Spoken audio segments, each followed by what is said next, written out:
오늘 에베소서 벌써 이제 5번째 시간인데 1장까지는 지난주 나누었었습니다. 오늘 2장으로 넘어와서 제목이 3가지 질문입니다. 3가지 질문. 먼저 어떤 질문으로 오늘 내용이 흘러가야 되는가를 제목을 먼저 보면서 전체 구조를 머릿속에 새로이 입력하고 듣는 것이 이해하는 데 훨씬 도움이 될 것 같아요. 첫 번째 질문은 좀 띄워주실까요? 첫 번째 질문은 나는 누구였는가? 나는 누구였는가? 두 번째 질문은 그리스도 예수 안에서 나는 누구인가? 그리스도 예수 안에서 나는 누구인가? 세 번째 질문은 나는 어떻게 살아가야 하는가? 이 흐름을 따라서 오늘 본문이 구성이 되어 있습니다. 그래서 이 제목을 머릿속에 하나하나 기억해 가면서 말씀을 좀 전하고 또 듣도록 하겠습니다. 우선 1절을 좀 보십시다. 1절. 나는 누구였는가에 대한 이제 답인데, 여기 그 1절에 이제 우리 번역 성경에는 그 생략이 된 게 하나 있는데, 그리고 그러니까 2장은 1장의 연장선에서 이해를 가져야 된다는 뜻이겠죠? 그리고 그는 허물과 죄로 죽었던 너희를 살리셨도다. 이 1절은 첫 번째 나는 누구였는가에 대한 아주 중요한 덧붙일 것도 뺄 것도 없는 꽉 찬 대답입니다. 우리는 누구였는가? 성경은 이렇게 정의를 해요. 허물과 죄로 죽었던 너희를 살리셨도다. 근데 여기 살리셨도다라는 말은 전체 맥락에서 이해를 돕기 위해 덧붙인 얘기입니다. 원문에는 살리셨도다라는 말이 없어요. 그냥 이렇게 되어 있습니다. 단도직입적으로. 그는 허물과 죄로 죽었던 너희를 이렇게가 아니고 죽었었다. 그러니까 죽었다. 그러니까 우리를 죽은 존재로 규정을 합니다. 근데 여기 앞에 허물과 죄로, 그러니까 이걸 이렇게 오해하면 안 되겠죠? 우리의 허물과 죄 때문에 우리가 죽었다는 말이 아니에요. 다시요. 우리의 허물과 죄 때문에 죽었다는 말이 아니고 허물과 죄로가 아니라 허물과 죄 안에서 공간과 장소 개념을 설명했어요. 허물과 죄 안에서 죽어 있었다. 누가? 우리가. 자, 그럼 이게 무슨 얘기냐 하면 사도 바울은 에베소서에서 특별히 장소 개념, 공간 개념으로 우리의 실존을 설명하려고 모든 기록의 스타일을 그렇게 바꿉니다. 그래서 그리스도 안에서 또 오늘도 허물과 죄 안에서 이 뜻이에요. 이게 왜 이렇게 중요하냐 하면 우리가 어디에 있느냐가 그 사람의 실존에 대한 설명이에요. 그렇죠? 자, 이것은 창세기 1장에 아주 분명하게 나오는 원리인데 그래서 타락한 첫 인류인 아담이 숨었어요. 그때 하나님께서 아담 너 왜 그런 짓 했냐? 이렇게 아담에게 얘기하지 않고 뭐라고 얘기했죠? 아담아 네가 어디 있느냐? 이것이 인간의 실존이에요. 그러니까 여러분들을 뭘로 설명할 수밖에 없는가 하면 내가 지금 어디 있는가? 성경에도 우리의 구원을 그렇게 설명을 해요. 장소로 설명을 해요. 자, 그래서 출애굽기에 보면 원래 이스라엘 백성들이 어디에 있었습니까? 애굽에 있었어요. 애굽이라는 시간과 역사의 공간에 있었어요. 그렇죠? 그런데 그들을 홍해를 건네게 만들죠. 그리고 그를 어디에다가 던져놓습니까? 광야에다가 던져놔서 하나님에 대한 새로운 지식을 더하게 만들고 결국 그들을 또 어느 공간으로 집어넣죠. 그렇죠. 가나안이라는 공간으로 집어넣어요. 그래서 인간의 실존은 네가 누구냐보다 더 근본적인 문제가 네가 어디에 있느냐. 어디에 있느냐가 그 사람에 대한 설명이에요. 그런 차원에서 여러분, 우리는 이 질문을 내게 먼저 엄숙히 물어야 돼요. 나는 지금 어디에 있는가? 나는 지금 어디에 있는가? 그 위치가, 그 공간이, 그 장소가 나를 설명하는 거예요. 맞죠, 여러분? 맞습니다. 근데 우리는 어디에 있었는가 하면 허물과 죄라는 공간 안에 있었어요. 그래서 이걸 바울이 그래서 장소 개념으로 설명을 하는 거예요. 왜 거기 있었을까요? 죽어 있었기 때문에. 근데 여기서 허물과 죄 안에서 죽었던 이라는 말은 생물학적으로 생각도 데드 브레인, 뇌가 정지가 되고 또 모든 우리 육체가 마비가 되고 이런 생물학적인 죽음을 얘기하는 게 아니에요.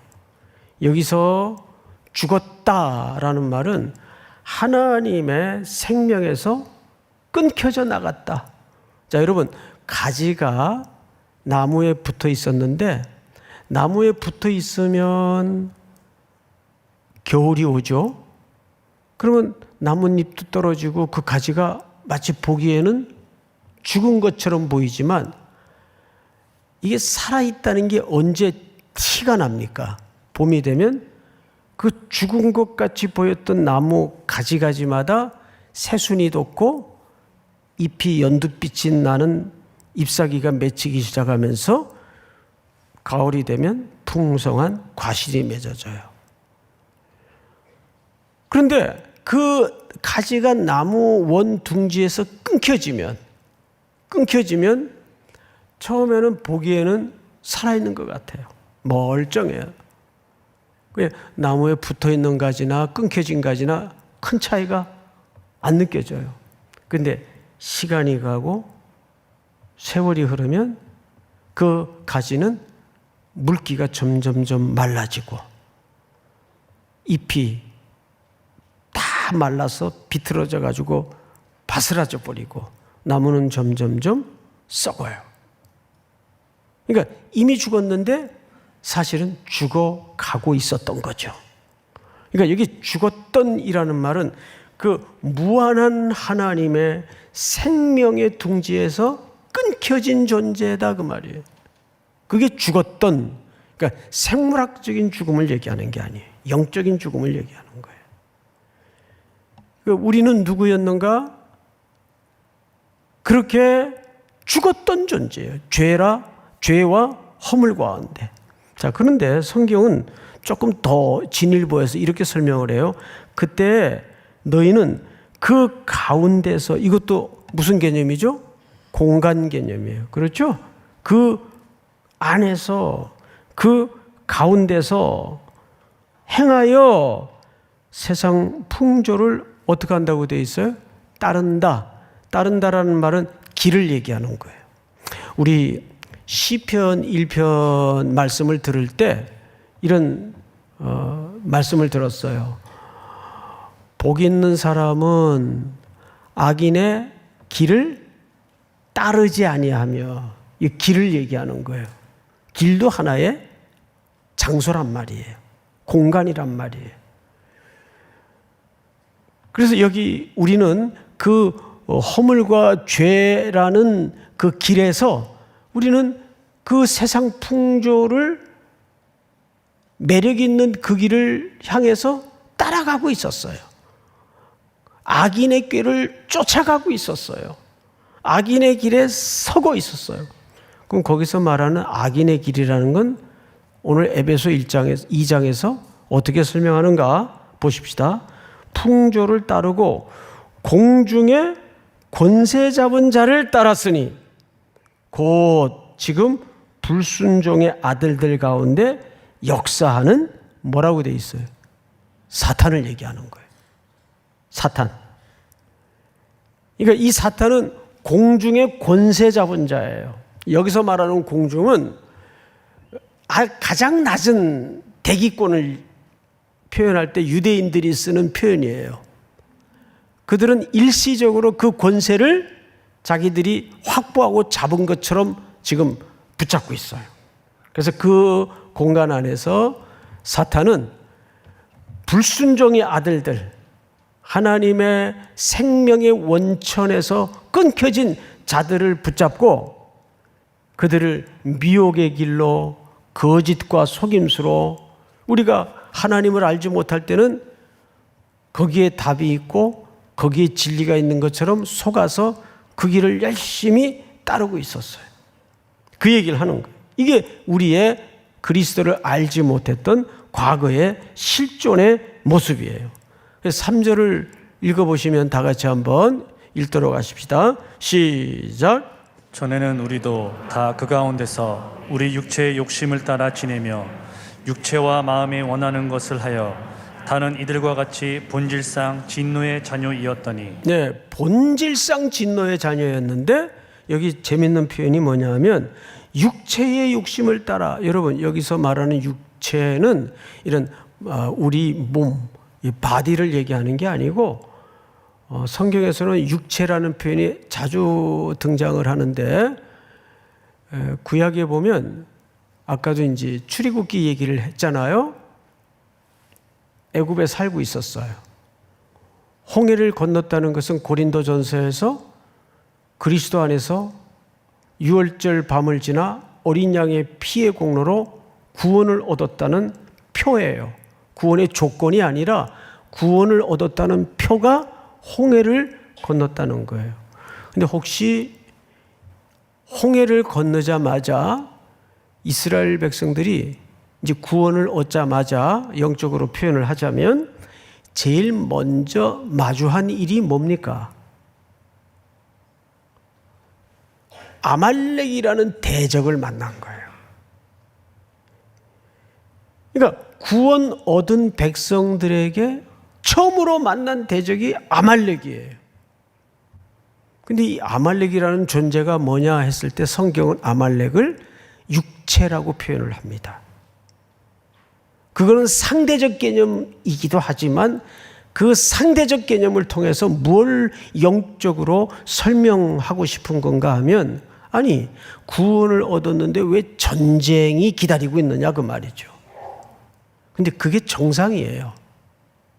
아말렉은 내 안에 남아있는 옛사람의 기억과 추억과 그림자예요. 우리는 훨씬 애굽 쪽의 삶이 익숙했던 사람들이에요.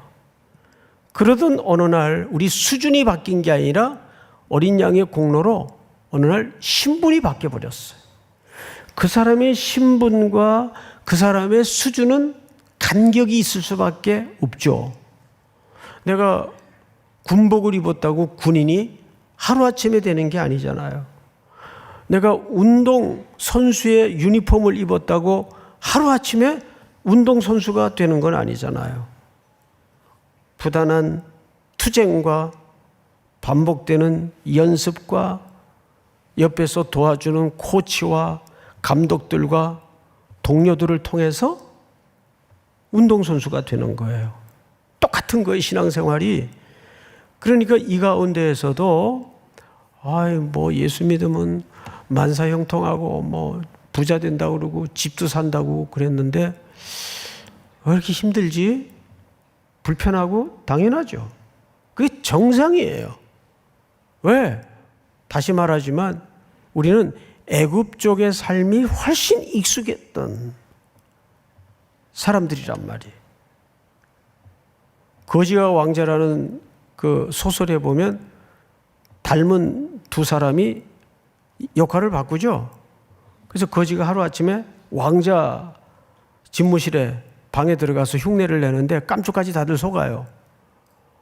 그런데 침대에서 잘 수도 없고 음식도 안 맞고 뭐 왕자로 살면 되게 좋을 줄 알았는데 이 전부 불편한 거예요.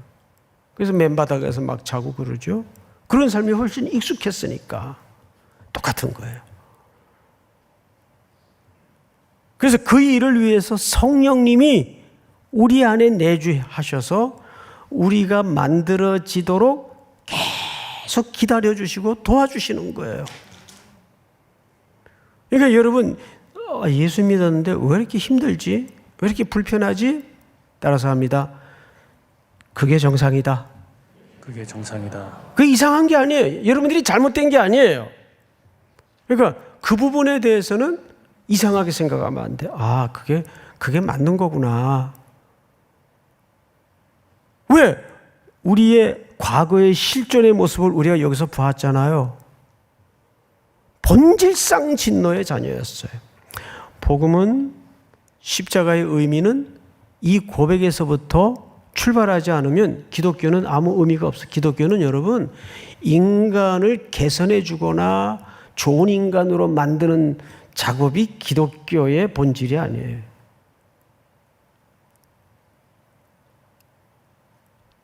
그러면 두 번째 질문이 뭐죠? 그리스도 안에서 나는 누구인가?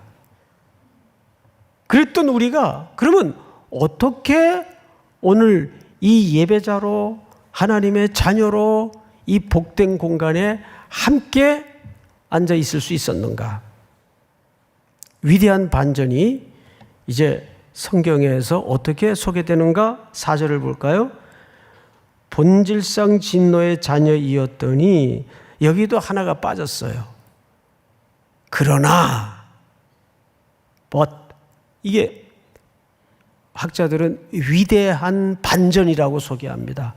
이 위대한 접속사를 번역상 왜 그랬는지 모르겠는데 하여간 빠뜨렸어요. 여기 원래 들어가야 될 얘기가 그러나, 이 그러나가 뭐라고요? 위대한 반전이에요.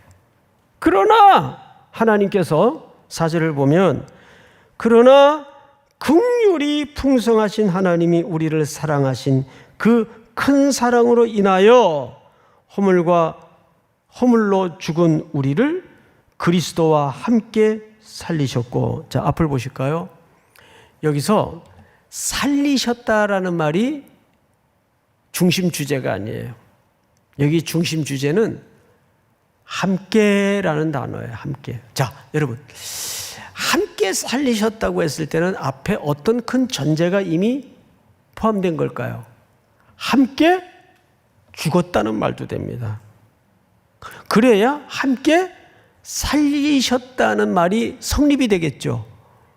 그러니까 우리의 본질상 진노의 자녀였던 그 죄값을 위해서 예수님이 십자가에서 함께 그 죄값을 지불하시고 어떻게 하셨다는 얘기예요? 살리시고 함께 죽고 함께, 여기 원래 살리셨다는 말보다는 좀 거칠지만 직설적인 번역은 함께 일으켜셨다는 말이 옳은 표현입니다. 부활적 용어죠. 그러니까 하나님은 우리만 살린 것도 아니고 그리스도만 살린 것도 아니에요. 함께 죽었고 우리를 묶어서 거기에 함께 죽으셨어요. 거기에서 그 순간 우리의 죄값은 완전하게 지불이 됐어요.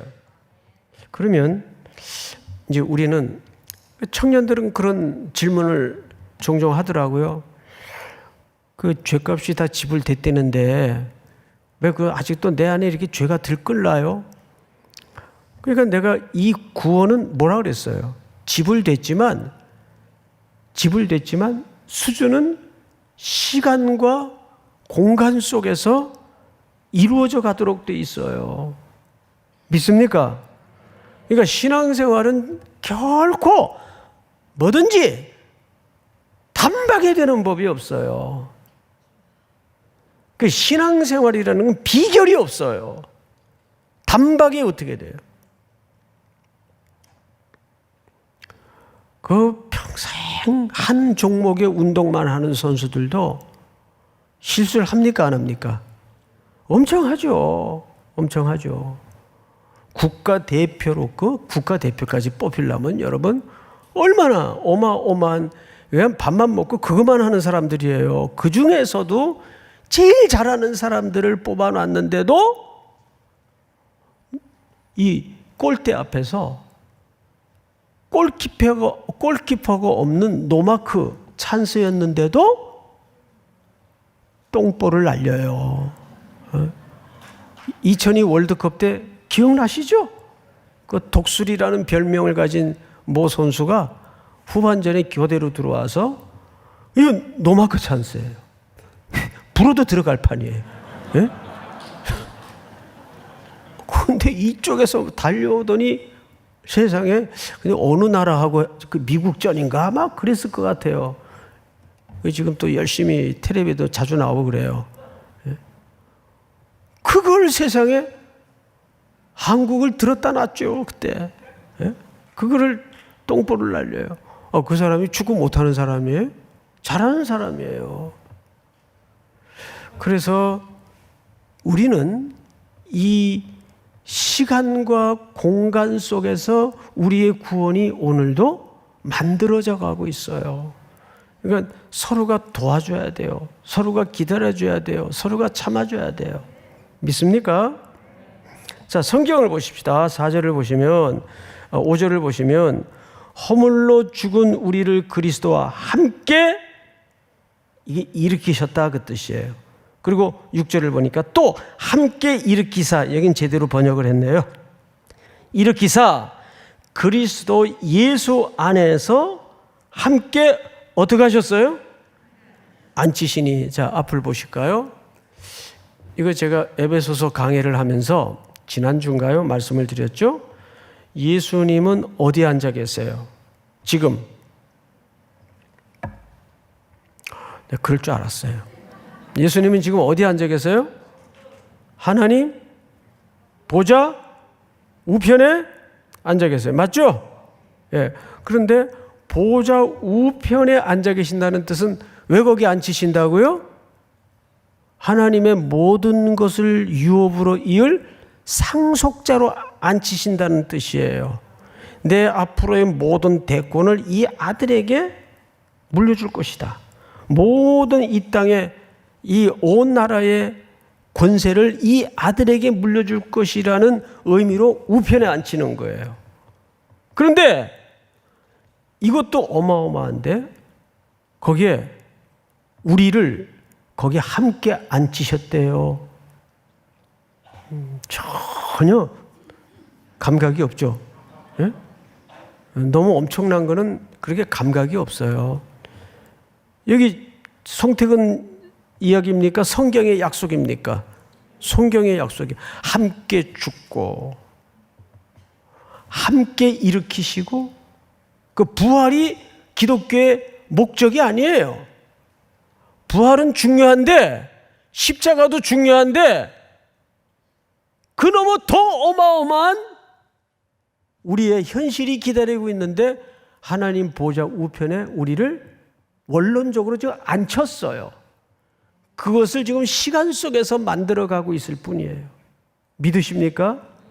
그런데 이게 누구의 예정된 계획인가 하면 하나님의 예정된 계획이에요. 하나님의 계획이 중도 실패할 가능성이 있을까요? 없어요. 절대 없어요. 그러니까 여러분들이 버텨보세요. 하나님이 실패하나 안 하나? 절대 실패하지 않아요. 자, 성경을 다시 보십시다. 그 6절이 그 약속이죠. 또 함께 일으키사 그리스도 예수 안에서 함께 하늘에 앉히시니. 7절 다 같이 시작. 이는 그리스도 예수 안에서 우리에게 자비하심으로써 그 은혜의 지극히 풍성함을 오는 여러 세대에 나타내려 하심이라. 아멘. 여러분, 마태복음 22장을 잠깐 띄워주실까요? 이 설명을 좀 듣고 세 번째 마지막 챕터로 넘어가겠습니다. 설명을 하면서 소개를 좀 할게요. 이제 바리새인과 사두개인들이 교대로 예수님을 함정에 빠뜨리기 위해서 왔어요. 그러면 당신의 생각에는 어떠한지 우리에게 이루소서. 가이사는 이 당시 로마의 황제죠. 세금을 바치는 것이 옳으니까 옳지 아니하니까. 여러분, 세금은 여기서 소득세, 그다음에 인두세라는 것은 머리 숫자대로 1인당 매긴 세금 액수예요. 이게 1데나리온입니다. 1데나리온. 그러니까 그건 큰 액수가 아니에요. 근데 액수가 중요한 게 아니라 유대인들은 이 돈을 사용하는 걸, 특별히 성전에 들어갈 때 예물로 드리는 걸 목을 내놓고 싫어했어요. 이유가 있는데 그 동전에는 첫 번째, 다음 절을 볼까요? 다음 절. 예수께서 그들의 악함을 아시고 이르시되 외식하는 자들아 어찌하여 나를 시험하느냐? 세금 낼 돈을 내게 보이라 하시니 어떤 돈을 갖고 왔죠? 데나리온을 갖고 왔어요. 그러니까 지금 예수님은 진퇴양난에 빠진 겁니다. 세금 내면 안 됩니다. 그러면 로마 정부에서 반역이 되는 거예요. 정부에 대해서. 세금이니까 내야죠. 그러면 누구에게 반역이 되냐 하면 유대인들에게 반역이 되는 거예요. 왜? 세금을 낸다는 것은 무슨 뜻인가 하면 그 동전에 새겨진 가이사의 형상과 그 뒷면에 새겨진 글이 뭐죠? 가이사가 주인이십니다. 이걸 인정하는 격이 되는 거죠.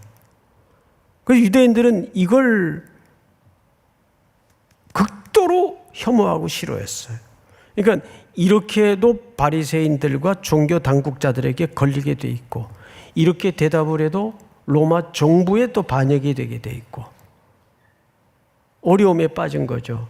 그때 예수님께서 그 데나리온을 갖고 와라. 다음 절. 예수께서 말씀하시되, 자, 예수님의 질문을 잘 보세요. 이 형상과 이 글이 누구의 것이냐? 이 형상은 누구의 형상이죠? 가이사의 형상이에요. 그 글은 누구를 위한 글이죠? 가이사를 위한 글이에요. 그러면 누구 거예요? 가이사 거죠. 그래서 이르되 가이사의 것이니이다. 이에 이르시되 그런즉 가이사의 것은 가이사에게. 이 말이 틀려요, 맞아요? 맞아요. 근데 가운데 빠졌어요. 글자 하나가. 그러나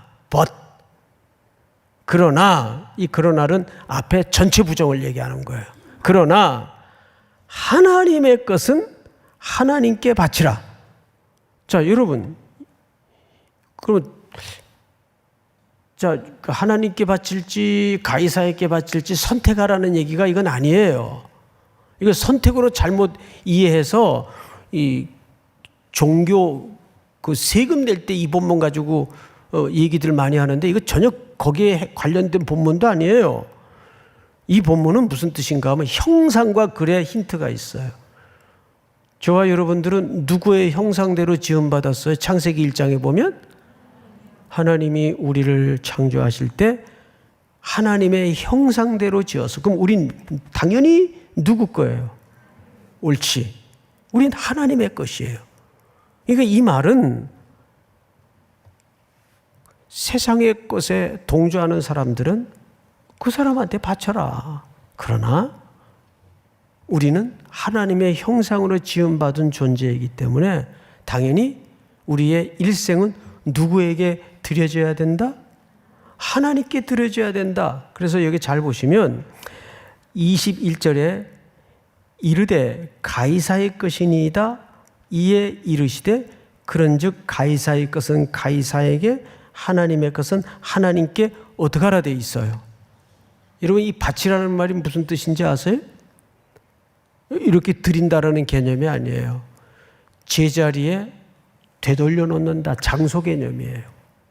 이탈되었던 위치, 거기에 하나님의 형상대로 지음받은 인간이 제자리로 되돌아간다, 그 뜻이에요.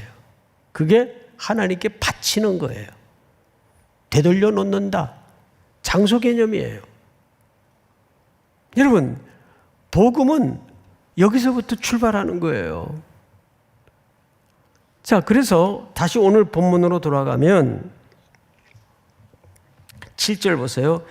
이는 그리스도 예수 안에서 우리에게 자비하심으로써 그 은혜의 지극히 풍성함을 오는 여러 세대에 나타내려 하심이라.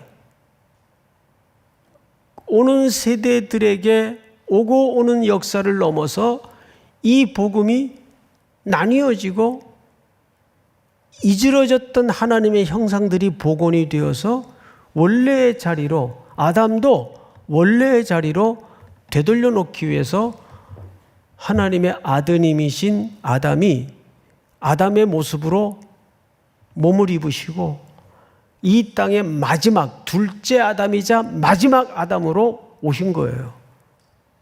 그 십자가에서 아담의 모든 혈통을 끝내신 겁니다. 그 십자가는 거기에 대한 종결 선언이에요.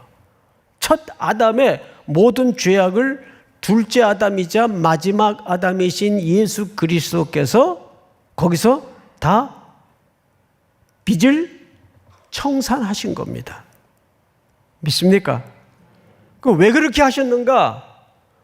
우리를 하나님의 이지러진 그 잃어버렸던 형상을 복원시켜서 제자리로 돌려놓기 위해서. 그럼 마지막 세 번째로 그 제자리로 돌려놓는다는 것이 무슨 뜻일까? 8절. 너희는 그 은혜에 의하여 믿음으로 말미암아 구원을 받았으니 이것은 너희에게서 난 것이 아니요. 그러니까 믿음은 우리에게서 난 게 아니라 그 뜻이에요. 그 우리가 믿습니다 하는 거는 자기 어떤 확신, 자기의 어떤 결의 이런 게 아니에요. 믿음 자체가 선물이란 말이에요. 내가 믿게 되었다는 것 자체가 선물인데, 은혜인데, 그걸 자꾸 자기가 구원의 조건으로 붙드는 이상한 가르침이 주변에 돌아다닌다는 거죠. 그건 잘못된 거예요. 우리가 고백을 할 수 있던 것도, 아니 죽은 사람이 어떻게 고백을 해요? 어불성설이지. 살려놓고 수사학적으로 내가 믿었으니 구원을 얻는다, 이렇게, 그건 수사학적인 표현이에요. 우리 그런 거 있죠. 이 만물의 질서 속에도 해가 아침마다 어디서 떠요? 에? 동쪽에서 뜨죠.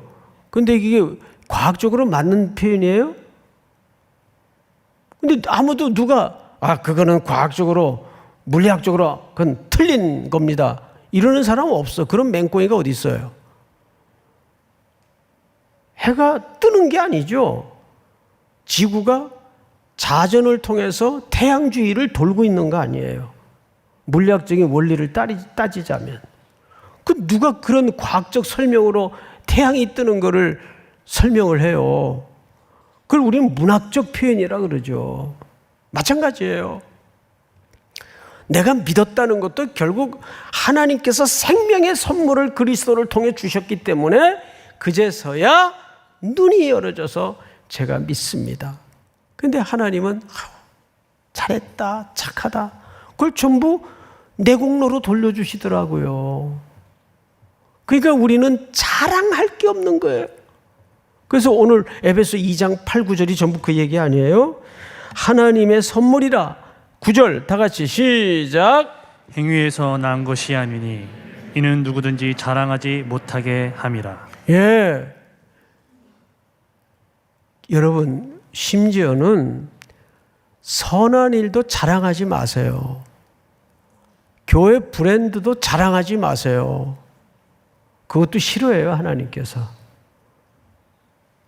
오직 그리스도의 공로와 그분만이 우리의 자랑이 되어야 됩니다. 한국교회가 자꾸 이렇게 갖추어져 있고 아쉬운 게 없어지고 이러니까 자꾸 교회라는 덩치, 규모, 브랜드를 자꾸 자랑해서 교회 자체가 하나님의 영광보다 높아지는 이런 일들이 요즘 한국교회가 뿌리 뽑아내야 될 중요한 골자입니다. 오직 교회의 자랑은 십자가의 복음과 그리스도의 공로, 하나님의 영광만이 자랑이 돼야 돼요. 그래서 10절을 보시면 제가 읽겠습니다. 우리는 그가 만드신 바라 그리스도 예수 안에서 선한 일을 위하여 지으심을 받은 자니 이 일은 하나님이 전에 예비하사 우리로 그 가운데서 행하게 하려 하심이라. 여기 선한 힘이라는 것은 결국 뭘까요? 여기서 말하는 선한 힘이라는 것은 그분을 자랑하는 일이에요. 교회를 자랑하는 것도 아니고 우리의 행위를 자랑하는 것도 아니라 그분이 하셨다는 걸 자랑하고 선포하는 일입니다. 믿으십니까? 그래서 정리하자면 결론 첫 번째 좀 띄워주실까요? 우리는 허물과 죄로 죽었던 본질상 진노의 자녀이다. 여기서부터 우리의 복음은 시작이 됩니다. 두 번째 시작. 긍휼이 풍성하신 하나님이 그리스도와 함께 일으키심. 함께 일으키셔서 어떻게 하셨어요? 함께 하늘에 앉히셨습니다. 여러분들은 신분적으로는 지금 어디에 앉아 계신 분들이에요?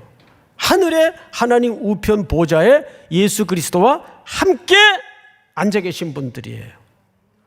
그러니까 좀 그렇게 삽시다. 쪼잔하게 말이죠. 예? 치사하게 살지 말고 돈이 없지 가오가 없냐. 아, 이거 은혜가 돼요. 이런 말. 예? 그러니까 영화들을 좀 보세요. 그래야 설교가 이해가 돼요. 작가들 참 그 멘트 날리는 거 보면 기가 막혀요.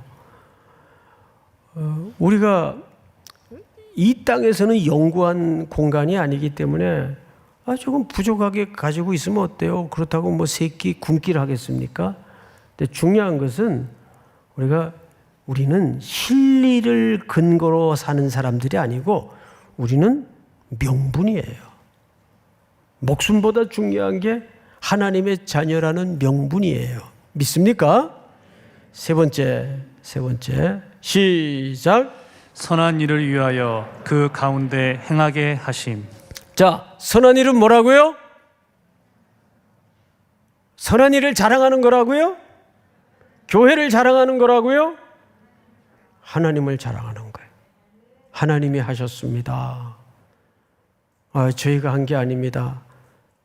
예수 그리스도께서 하셨습니다. 그러면 다 그래요. 그걸 누가 몰라서 그래? 그래도 너희들이 했잖아. 이게 유혹이에요. 네? 그런 유혹에 넘어가지 말고 끝까지 단호하게 아니요, 진짜 하나님이 하셨습니다. 진짜 하나님이 했잖아요. 아니에요? 우리 다 일어나십시다.